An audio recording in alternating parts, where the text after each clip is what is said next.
You found us, worldwidewoodturners.com.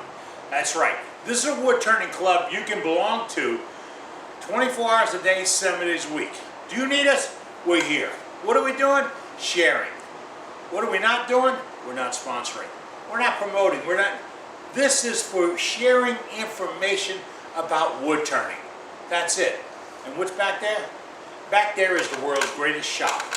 That's right, I'm a bragger. That is the world's greatest shop right behind me.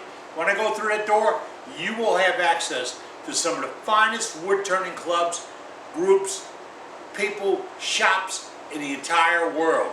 You get that worldwide thing? All right, Worldwide Wood Turners is here to share information. So when I open that door, I might end up in your shop. I might end up in somebody else's shop. But I'm going to end up someplace where a guy's turning wood, and he's going to share his ideas with you.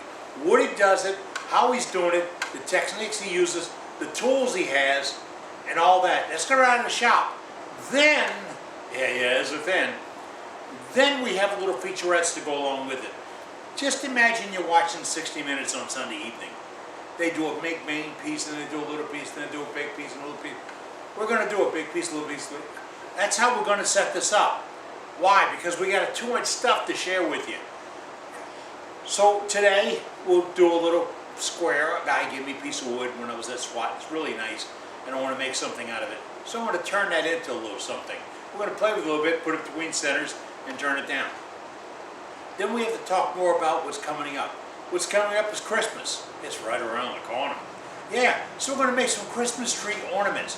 A simple, trust me, simple little project you can do to impress neighbors, friends, grandkids, children, all that stuff.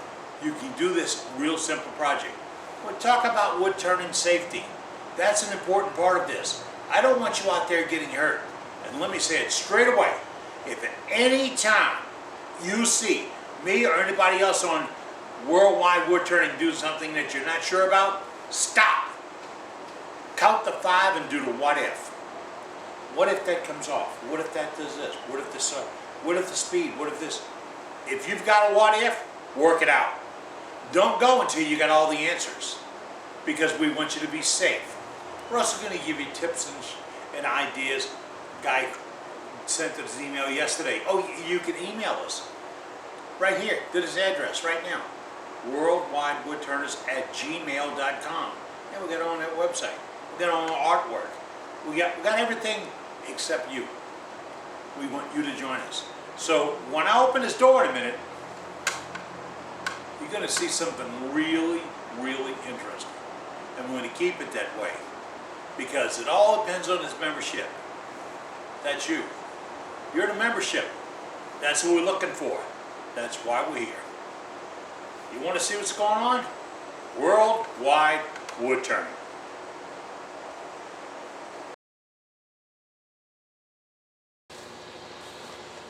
Oh, girl, you're looking rough. Oh, I'm talking to my thermometer. Yeah, my thermometer. We'll explain a bit more about that. None of this matters if we don't go turn something. The purpose of worldwidewoodturners.com is to share information about turning wood. That's right. Not promote a brand or a color or a size or a type and art and all this other stuff. We're here to talk about turning wood. So that's what we're going to do today. We're going to turn a little piece. I've got a couple of pieces here that I turned in 2013. Now this is 2019, and the date on this is I did it in March of 2013, which is a long time ago in a land far, far away. But it is a tea container. Yes, my wife wanted this. It's a simple jar with a lift-off lid for tea products. There's 2 of them I did. Well, really, that year I was on a roll. I did about 20 of them. It just happens that way. This is another one I did, and this is a nice little piece of wood, and it has got a nice drop-in lid, and it's all one piece, and that's the trick, is to make these things. But what we miss sometimes is layout. You got a moment? Let's talk layout. Hey, we got to lay this thing out. Let's get out a piece of scratch paper. Better than that. Get out a piece of graph paper. Mr. Patterson always told me graph paper is the way to go. We have a block of wood we want to turn. All right. We're going to take its height and break its height up by 1 to 1.618. And I can do it on a little pocket calculator, and what I come up with is the first number is 4.363. Well, let's get out the ruler and take a look here and see. And I am at 4. Is it number? 36. I'm close to 4.3633. I'm right, okay? I'm close. Well, that's going to be where the lid is going to come off of this piece. Then I go over to my hoobadicky, my little center finder.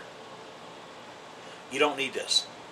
You can get something at the arts and crafts store, make one in a shop or whatever, but you're just looking to find the center of that block. And you reference the center both ways on both ends. So now I have a center, and we go to the lathe.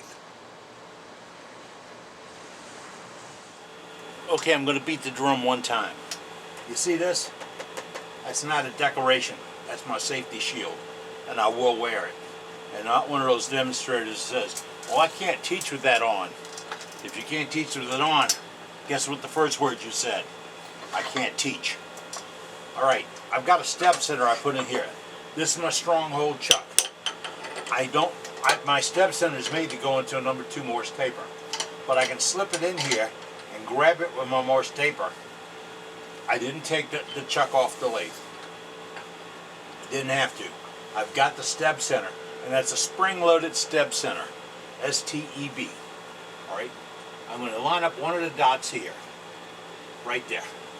Then I'm going to bring up the tailstock, get a little bit closer so I can reach out and touch it, and I'll put it on the other side. And I'm not going to tighten it down yet. I want to spin it and see if it's running about true.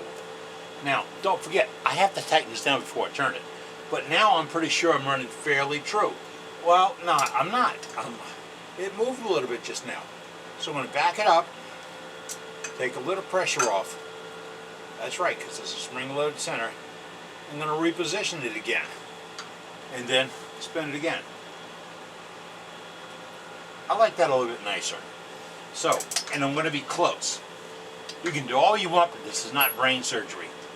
So, I'm close. I have a 6-inch rest on my lathe, and my lathe is going to crank up at about 2,000 RPMs. It's not a critical number, okay? It's just where it's going to go. And I'm going to rough it in. Because I'm having problems with audio and explaining things, we're going to try something first. I'm going to keep my damn mouth shut. And I'm going to add some audio over the top of the video so you understand what I'm doing. And I might be able to explain a little bit better. That work for you? Works for me. Alright, let's go. Shields up.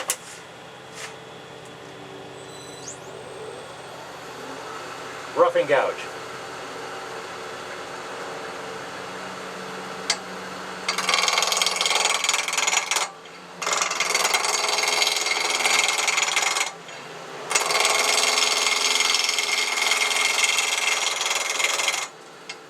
We start out with a roughing gouge. Now that's just the name of it. It's really not a roughing gouge. And I'm between step centers. Now why my step center? You see I jammed that block a little bit? All I have to do is tighten up a little bit and I keep going.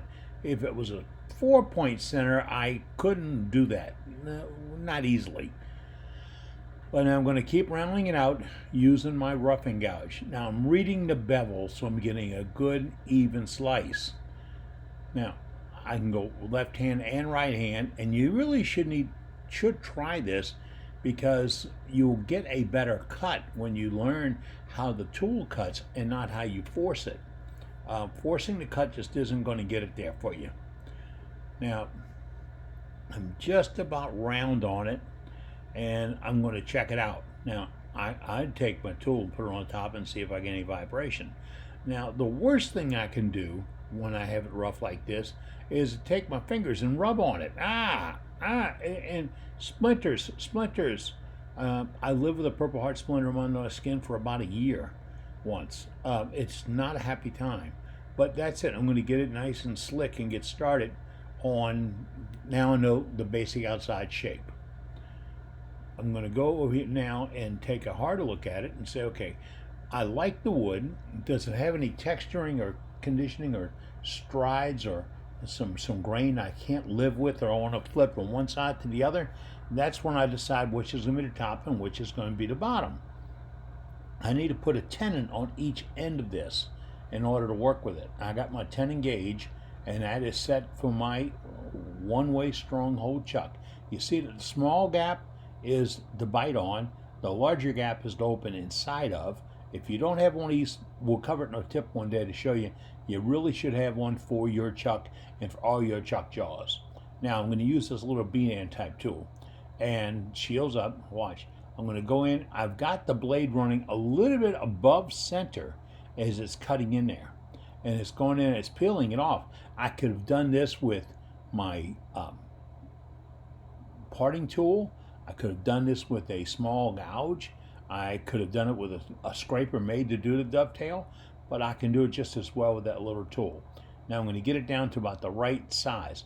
It can't be too small, and I don't want it too large because I want it to fit the chuck just right. And remember, you have to go on a little bit of an angle to get it in there and make it hold and bite and hold back. Let's take a look and see how the size worked out. Now here's my piece. There's the tenon on one side, and it is almost perfect sized. And I didn't flip it around or do anything, but I just guessed at the other one. Look, I'm about 1/8 of an inch or so larger than I need to be. That's not a terrible sin. Being 1/8 of an inch smaller would be a really terrible thing to do. Now I'm going to chuck it back up again. I'm going back on my number 2 stronghold chucks. This can be an apprentice chuck, a barracuda chuck, a one-way chuck, whatever brand chuck you have.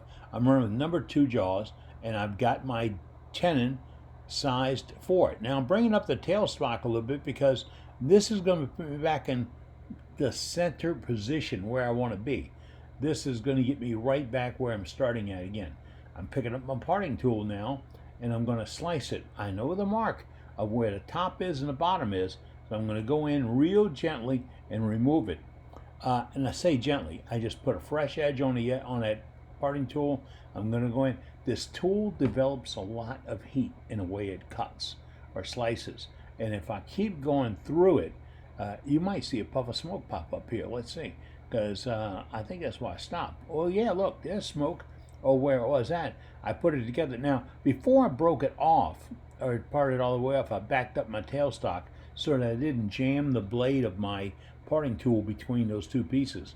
When that happens, one of them comes out, and they normally head right for my head.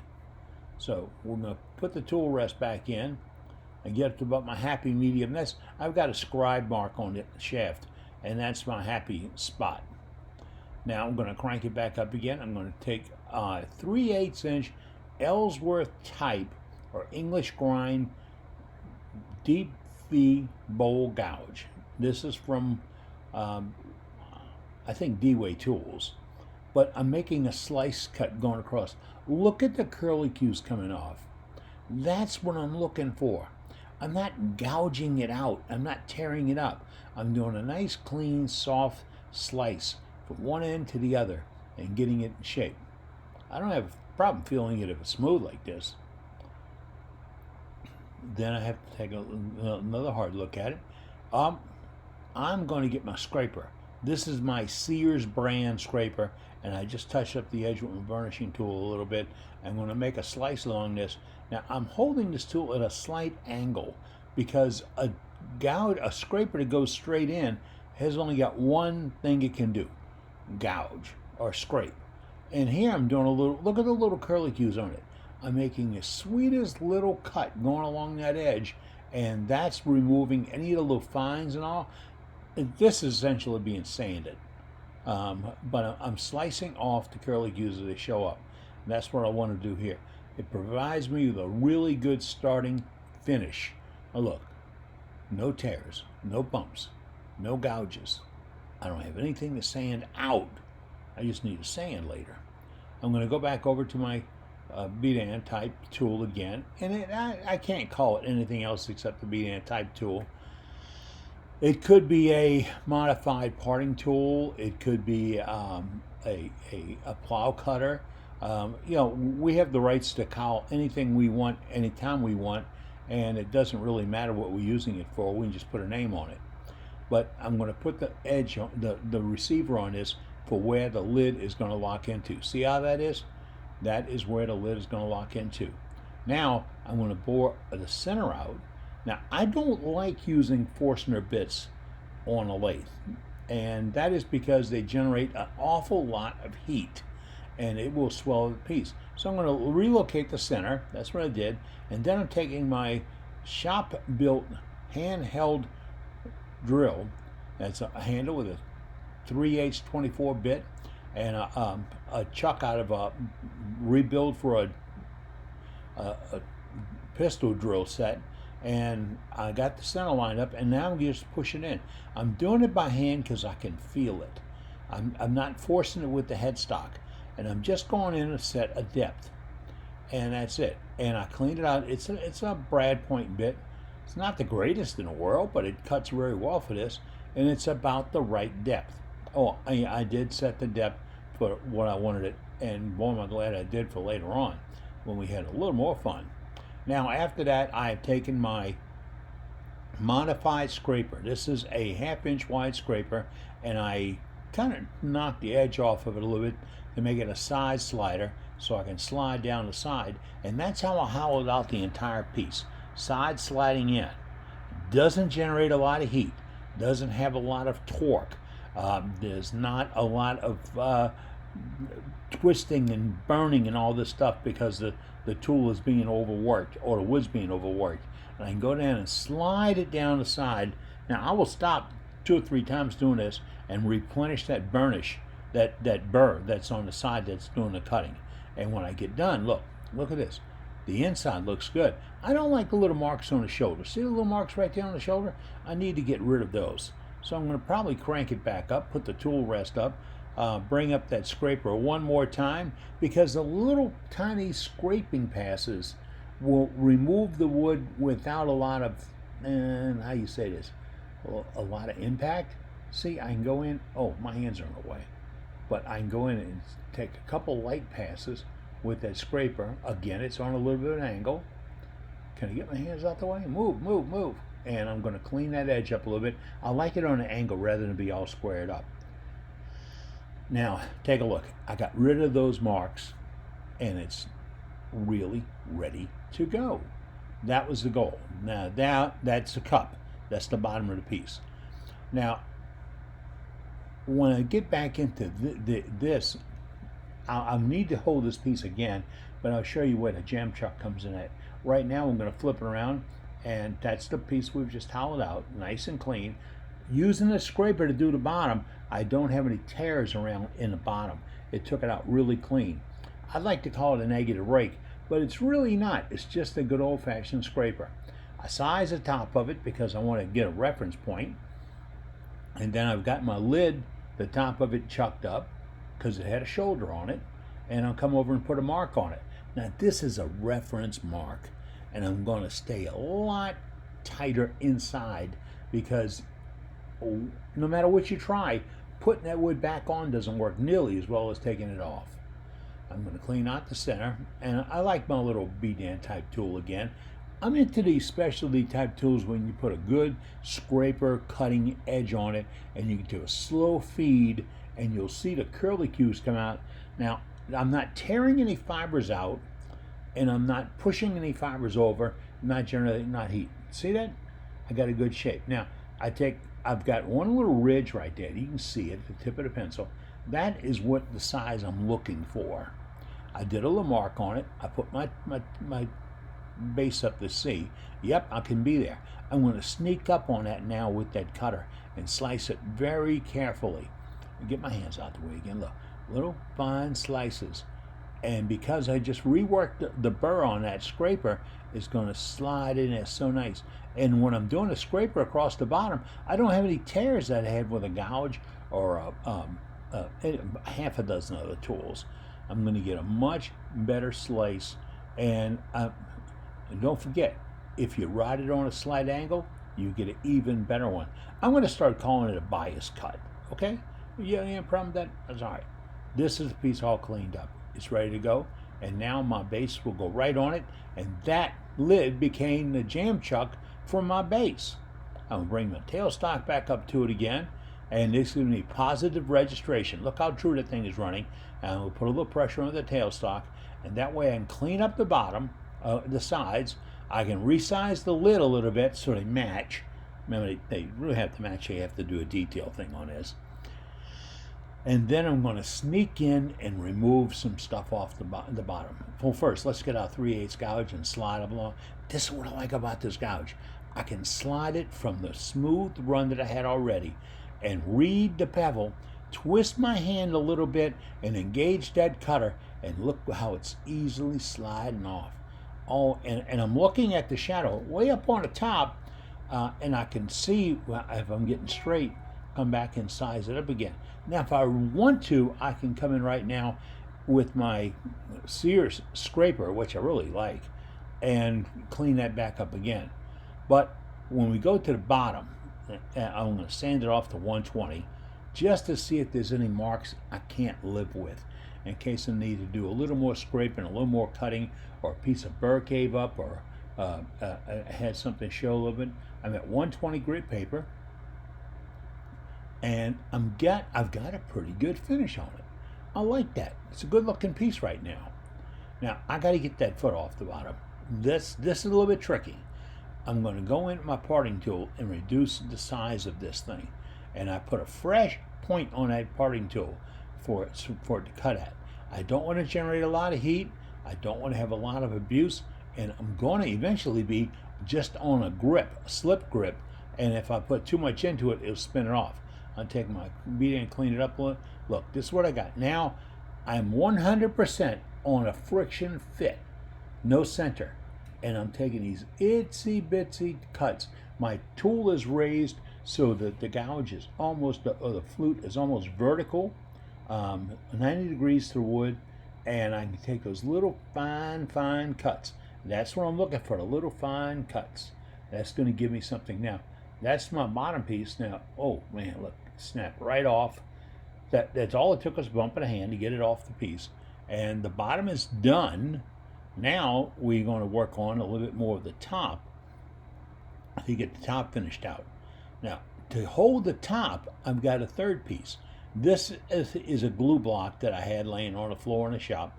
Yeah, they lay around. And it had a dovetail end on it, which I do that to scrap lumber all the time just so it's ready when I need a glue block. Do a little test spin, make sure it spins. I'm going to take my 3/8 inch gouge and knock the corners off and get this thing down and put a shoulder on it. And the shoulder is going to match the lid. So right now I've held the base without a clamp, and now I'm going to put the top on without watch. Look, right there, friction fit, pound it on. I think I'm told not to hit it with my hand like that, but friction fit, pound it on, and now I can start shaping up the top. I'm going to dress this off. Again, I'm a friction fit. Brought the tailstock up, and I'm going to do some light slicing. Wait. Slicing may not be good. I think I'll do this in a pole cut. I'll do some little pole cuts because I can cheat a little bit and take some light, gradual slices. I don't want to get a bind. I don't want to tear off too much wood. I don't want to hurt the lid. So I'm going to get my general shape out. Then I'm going to flip it around and do a push cut when it's just between. There it is. I can come in now, shape it up, and push it all the way to that point. Now, the tailstock's in the way.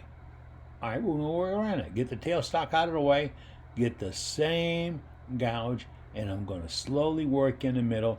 And look, the tool is putting the force towards the headstock, not towards the edges, towards the headstock, and it is slightly kicked a little bit to take a little finer cut. And what I'm looking for is a little finer cut. And I can fine tune this thing, come around, and with this scraper, I can dress it completely off, reduce 90% of my sanding, and come up with a really fine looking piece. If you want to do decoration, time is now. Pop, off it comes. It is done. And in a minute, I'm going to show you the finished piece. Remember what I said about sizing? Well, that's going to come into play in just about a minute. I don't know if you caught what I did, but I did it. There you go. There's the piece. It's an interesting little turn.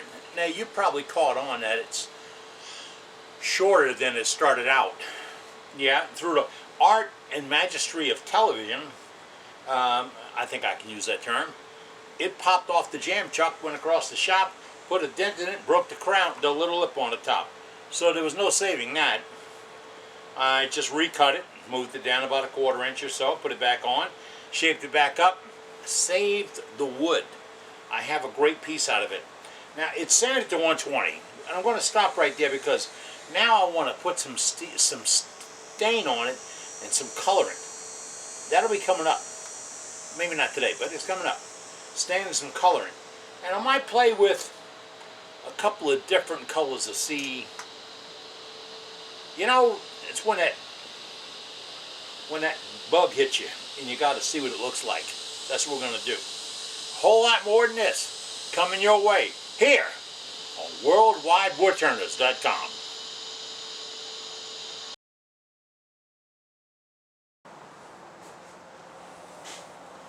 As I told you, worldwidewoodturners.com is going to cover everything. Yeah, give us a little time. We will cover everything. A little complex project, yeah, turn a box or a bowl or something. But then we're going to bring it down to something that I don't want to use the term basic. I want to use the term easy or reasonable. Yeah, my buddy did this. This is a Christmas tree ornament. He turned it on a piece of poplar, went and picked it up to the lumber yard, milled it down to be square, stuck it between points and turned 2 ornaments out of it. That's right, there's these 2 ornaments here. 2 ornaments. They're kind of rough because he's going to make them look like a tree. Smart move. He didn't have to embellish it. That was done by the tools. But it was real good cutting, real good shaping, and all that. I want to show you how it's done. You got a minute? Let's pop over to the shop and see what he's doing on worldwidewoodturners.com.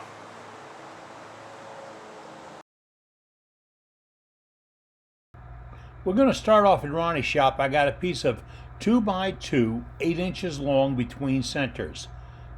We're going to use 4 tools. From the top, a roughing tool, a 3/8 gouge, a lathe knife, and also a parting tool. That's all we will need. You can use what you need. Now we're going to crank the machine up and start to round this thing out. Ronnie's going to pick up the roughing gouge and go right across and knock the corners off. Now we're running about 3,613 RPMs. Sometimes that number is important to you, but we're spinning it up pretty good. It's between centers. We get the pressure on, so it will turn out pretty good. We're going to get it nice and flat and level, and then we can size it. See, he rubbed his hand on it. It's ready, and we're going to knock the corners down in just 1 second. Now, with the roughing gouge again, watch this cut. That is cut as a slicing cut, not a gouging cut. Look at the fine cut. It is slicing the stuff out of the way and doing a real nice finish on it, not tearing things up. Now we got that far, we're going to take the little 3/8 gouge and go in and clean some things up, some details up. If you're really good with the skew or the bowl gouge, the roughing gouge, you're going to accomplish also. But he's doing it with the tools he likes. Then we're going to get over the way we're going to put some lines in for the trees. He's using what is called the lathe knife. Got this out of Russia. Yep, and traveled to get it. Now really good. Watch, the point is down, and he does these cuts. And it's really easy to control with point down because you're doing a plow cut. Now we pick up that 3/8 inch gouge, went back, and we're going to shape these trees, put the branches on. Yeah, and now these are all slices. Now you can get a little bit finer on the slice by twisting that bit up, that gouge up, and doing a really nice slicing cut. Or you can plow it in there and it'll tear it up. We use poplar because we found that the 2x4s kind of tore up a little bit too easy. So we went with poplar. Now we're taking a regular parting tool and going in and finding that we're creating the trunk, okay, the trunk of the tree.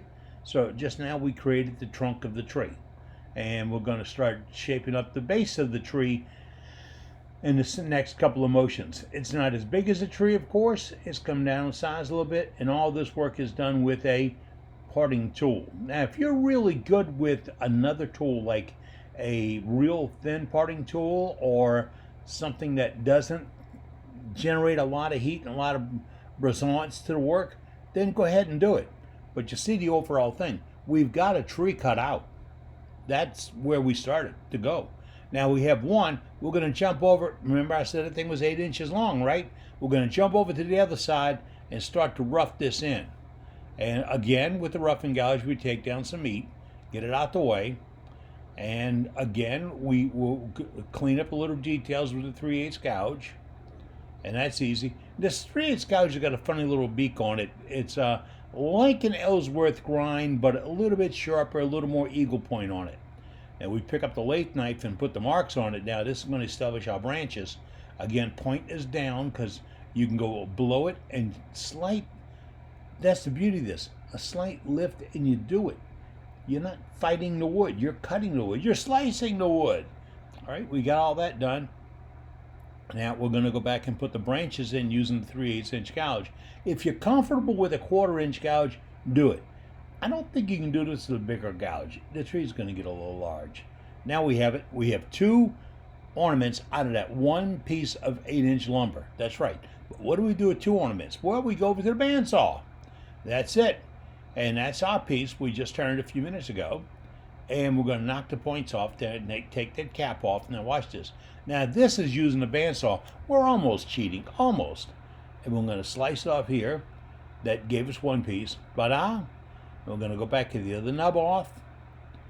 And then take the piece off the bottom. And that'll give us our second ornament. So we're heading. The whole thing is the most out of the least. Now back at the plate and sander, we're going to dress up the bottom a little bit, take any fuzz off, clean it up a little bit, and then we're going to roll it around and point the top. You see, we didn't do this with a skew and slicing it off. We did it all with the tools that we could do right here on the site, and nothing magic about it.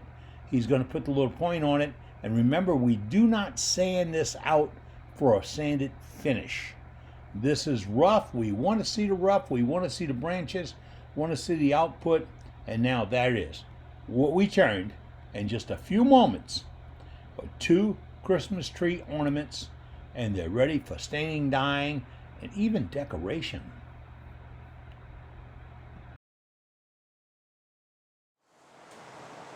That was fairly simple, wasn't it?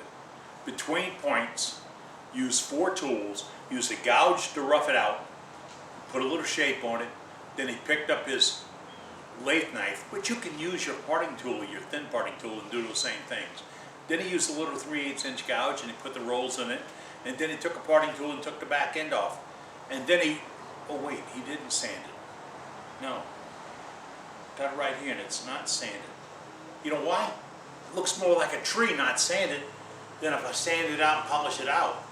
They made it for a simple little project. I could just envision that I could tie this onto the tree, because I got a little hook at the top of it, that's nice.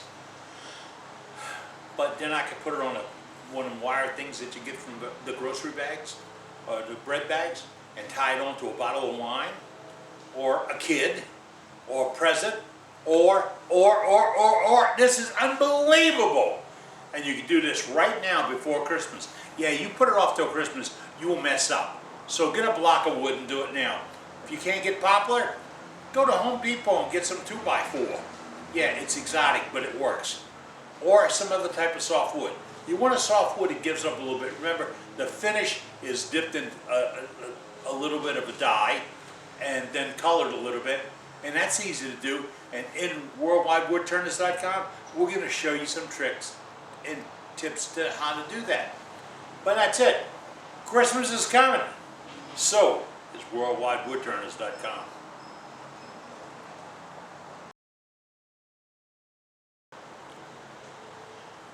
We opened this program up, I told you that we're going to cover everything with wood turning. What I might have not told you was I'm going to show work from the finest wood turners in the entire world right here. That's right, your work. Oh, I've been doing this for a couple of years. People send me pictures from their gallery of things they've turned, ideas they had, tips, tricks, all kinds of stuff. They send them to me and they say, hey, will you share this with the world? That's what we will do. We will share it with the world. So in that vein, I went to the library, looked up what we had for last month, and I'm going to show you the pictures that came in last month. And a little bit of something I get from them. More about that in just a minute. But hey, it's time to look at some photographs. Ready? Go. We're starting with this piece by Garth Keck, and it is a beautiful burl or knot or insert of a tree or whatever, but he did a wonderful natural edge out of it. Then Barry Demers came up with this pair.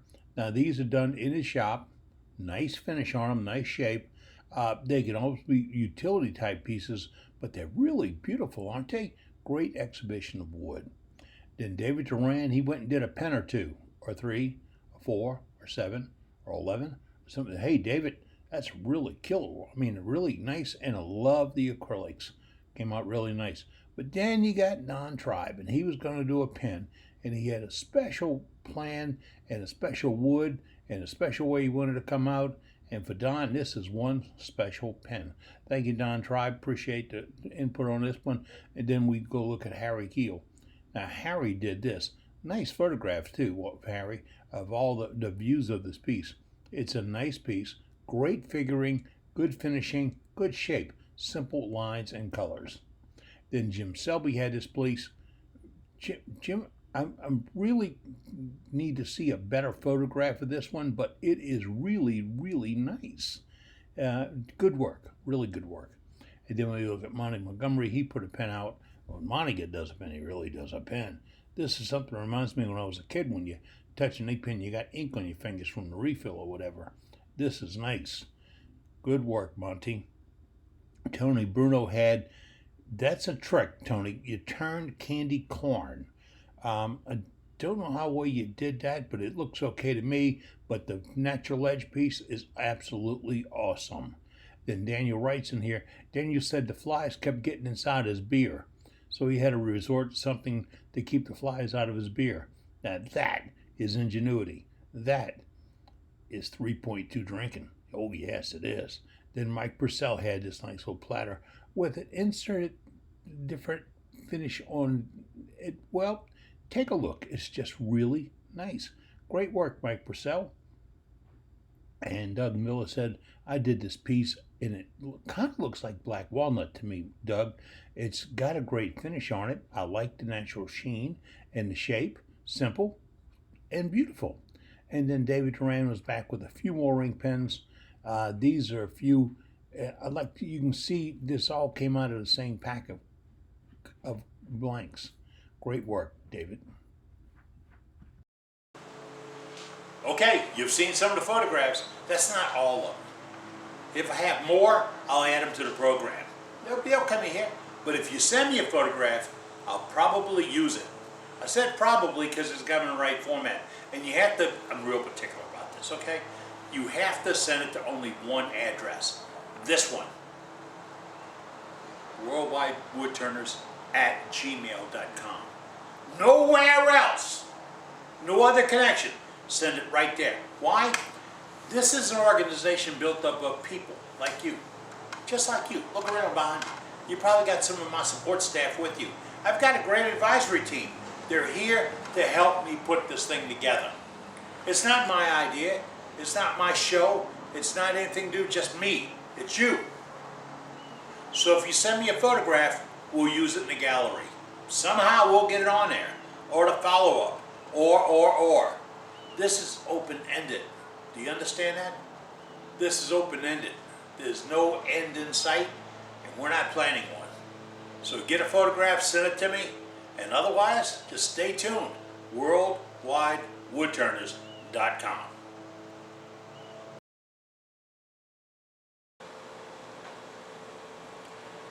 There you have it. worldwidewoodturners.com. We're out to change a few things about being a club and how you get together. I heard all the naysayers. Who wants to put all that time if there's no money to make? I wouldn't make any money anyway. Who wants to do this? I do. Why do you want to share it? Because that's what I do. That's what you do.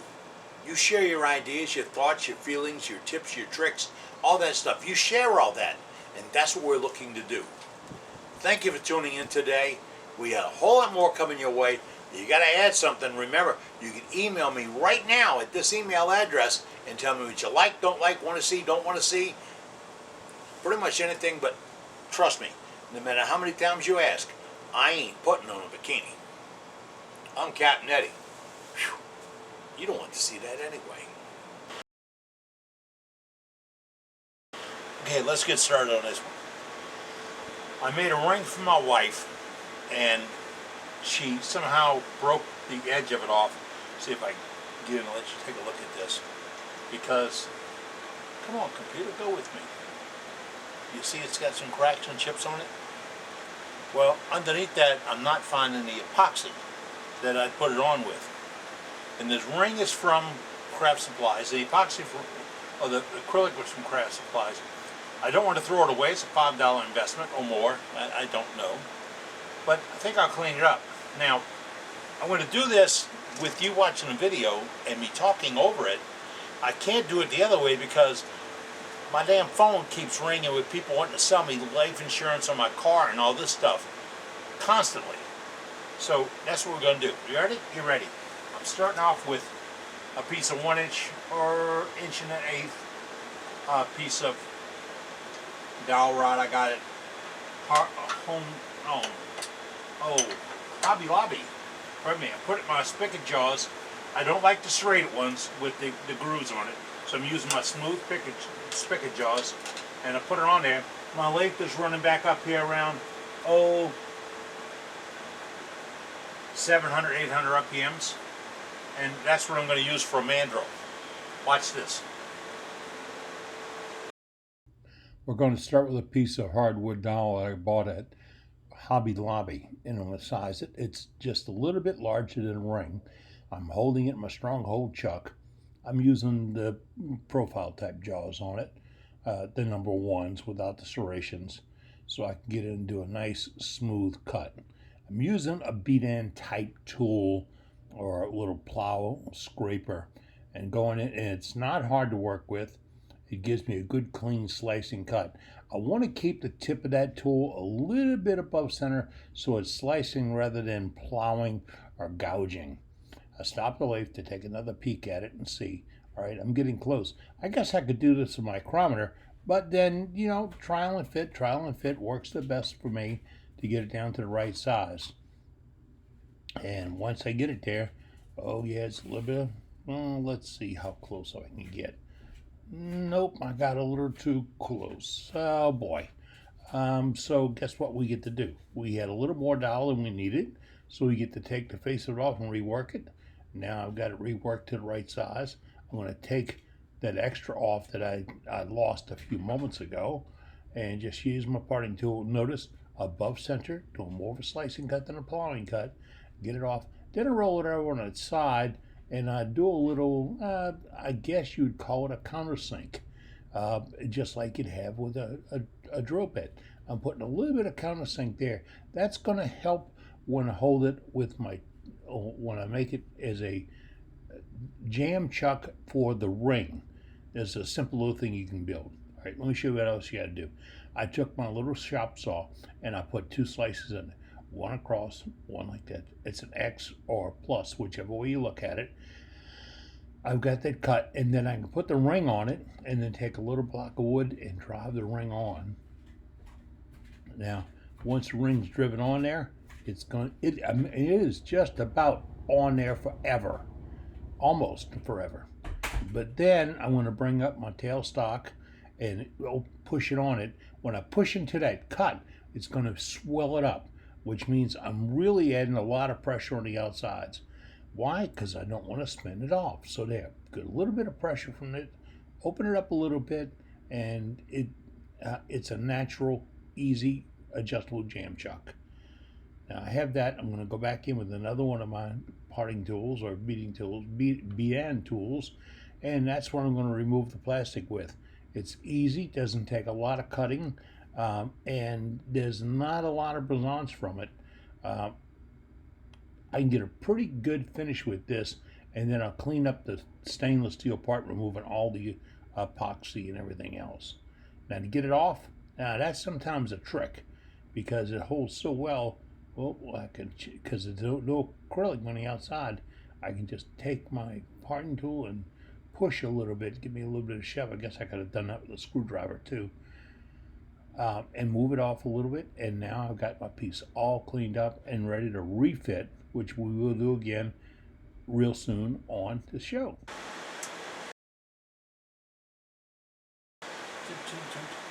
You do understand that I'm not always honest with you.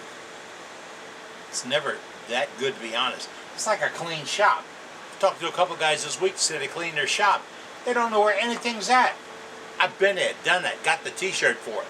Don't know where the shirt's at, but I got the t-shirt for it. The other day, doing the piece, I accidentally, not on purpose, went through the bottom. Now I need to fix this. Why? Because it's a beautiful piece of wood and I don't want to lose it. And I think I can ornamentally fix the inside and the outside. And if I do it right, nobody will know but you and me. Well, the rest of the world. But hey, just me, you and me, right? Okay. So to do that, and again, I'm going to do all this with overlay video, or audio. So I'm going to put this block on this glue block. Well, that doesn't work out. Does that work out? That doesn't work out. So I guess we'll modify it and make it work. Stick around. The block I'm using is just a piece of scrap I picked up off the floor of the shop. I put a dovetail on it so I can hold it, my stronghold chuck. I can hold it, my apprentice chuck, my Barracuda chuck, my whatever brand chuck I have. It's just a glue block. But then I want to shove this piece onto the end of it. In order to get it done, I have to make the little the little spigot that's on it stand out a little bit. So I'm going to take my tool, again, very simple tools. Notice that I am above center, so I'm doing more of a slicing cut than a plowing cut. And that makes a difference because the surface it will leave behind will be smoother and a little bit easier to work with. Stop the lathe and check it. I could do that as a spinning fit, but I'll leave a burn mark on the bowl and the chuck, and I don't want to have to live with those burn marks. So now I'm going to resize it again, make sure it's down to the right size. Again, turn it off, check it, get it down to where it's supposed to be. A couple little quick trial and fits, and once as soon as I get that thing lined up, it's working. Now I can push it on there. Now look, it's on the chuck, and it runs fairly center. Now if I want to tighten this up a little bit or move it, I could slow it down and tap it a little bit back and forth to see if it gets in the spot. But I've got it where I wanted it at. Suppose it came up a little bit light and moved a little. Well, I got to bail myself out so I get a piece of toilet paper. Yes, that's why I have toilet paper in the shop. Yes, that's the only reason why. I'm going to get a piece of toilet paper or two, and I'll put it on and then force the piece on, and that's going to reduce the friction between the two of them. But it's, well, reduce or add it, but it's going to give me a better fit. Now, when I get that done, I'm going to bring my tailstock up and put a little bit of pressure on it just to stabilize it before I spin it and see. You see I'm a little bit off. I'm going to do a little tap and bump and see if I can get that lined up a little bit. And it's probably just a little bit of trash or something under the edge that I can move around a little. So we're going to get that done, and then I have to make that, correct that bottom because it wasn't finished up. Now to correct that bottom, I need to reach over the lathe and do a push cut back, or do a push cut from here. From here. I can do that if I put the lathe in secret magic way, and oh yeah, it's called reverse. See how it's spinning now? I can't cut on my side, I'll cut on the other side. That's right, little light cuts. Now my chuck is got the lock nut on it, so it's not going to come off my tailstock. And I can do this on my lathe because it's reversible. If you have a DC motor on your lathe, it's probably reversible. If you have a plain AC motor, that might not work out. But what it gives me is a chance to look straight down the flute of this thing and see exactly where my cutter is and the way my body will let me get it on the money just like it's supposed to be. That's one of those tips and hints we talk about. I can reverse my lathe. Some DC motors reverse. Some jet have a DC motor variable speed. I can give you a sketch on how to reverse that. But you reverse it, and then you're looking at the cut instead of guessing at the cut. And if you're old and decrepit like me, and you have a problem reaching over to do that reverse cut, I can do it right here while I'm looking at it. I mean, it's right here. Now I've got the bottom cleaned up so I can put the insert in. Now this piece is the bottom is already for the insert. Now we're going to make the inserts. I lost a really good piece of toilet paper there, huh? You do know when you're fixing something, you can't find what you're looking for, you make what you're not looking for work. Well, I can't find the veneer I have. Probably when I was cleaning up, it's been a long time, I lost it. But I have this piece of phenolic that is chip guard. This is what they use on a guitar.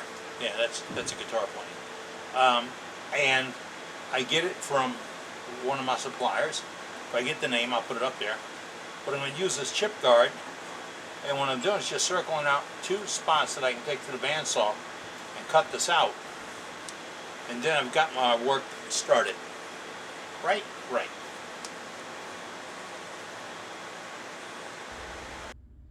When I got started, I put some double stick tape on it I pick up at Lowe's. It's in the section where you have the duct tape and all that other stuff. But it's double stick and it's the consistency of duct tape. It's really nice. This worked up. I can put it on there and bring a little pressure on it, just a little pressure, and let it set for a moment or so. I got a clean faceplate and a clean piece with good fresh glue. It will hold. Now I'm going to shape it up. To do so, I'm going to take some light pull cuts. Can't do any push cuts on this because when I hit the irregularity and it jams up and stops, that piece is going to come flying out of there because it is being held only by a piece of duct tape. Now, I'm going to turn the lathe off, get this out the way, get my jar and fit it, and take, this is a trial and test thing. I'm going to see if it fits a little bit, and then I get a better idea in my mind. And this doesn't slice like wood. It is plastic. It peels off real easy. And sometimes that oops cut is just the oops cut. Try not to move your tool rest when the lathe is running like I did just now. That's not a good move. But we're in here and we're cleaning up a little bit, and it takes about 2 or 3 passes. You see what comes off those little squigglies, and that is plastic that's been sheared away or scraped away. So again, we take it and we fit it, and if I'm liking how it fits in there, going in there really good, that's the piece I'm looking for. That's exactly the one. Get all the ribbons out the way and get ready to glue. When I do this, I want to be able to show it when I push on it a little bitty bit. Now, I can bring my tailstock up and push through it. I can have an epoxy right here, and then when I push the little tailstock on it, it's going to push it up against that epoxy. Here's the warning. Don't do this if the epoxy is coming through that hole, because then you'll glue your tailstock to your headstock, and that is not a fun time at all. What I just did is show you how to save a piece. Things didn't work out. I can camouflage the bottom by putting a ring in there. I camouflage the other bottom by putting a ring on there. Now I can ornament this, I can put some scratchings in it and all that, or it can just be a piece of that real thin veneer you can pick up at craft supplies, one of those other places, and you put it in there. The disc makes it easy for you to cut. The double stick tape makes it easy for you to hold. A jam chuck makes it easy for you not to mark up. But hey, listen to me when I tell you, don't use the marks a lot to go around the outside of a bowl and put marks on it, because you end up with marks. See the marks? I gotta sand those out. Well, that's what this is all about, to show you the good, the bad, and the ugly on how to make this happen. I saved the piece. I'll have a little fun with it. Put it in there. I do like the accent of the black. I don't like the accent of the black stripe. But this is all going to work out right. It's another one of those things we're going to do on worldwidewoodturners.com. Man, this is fun.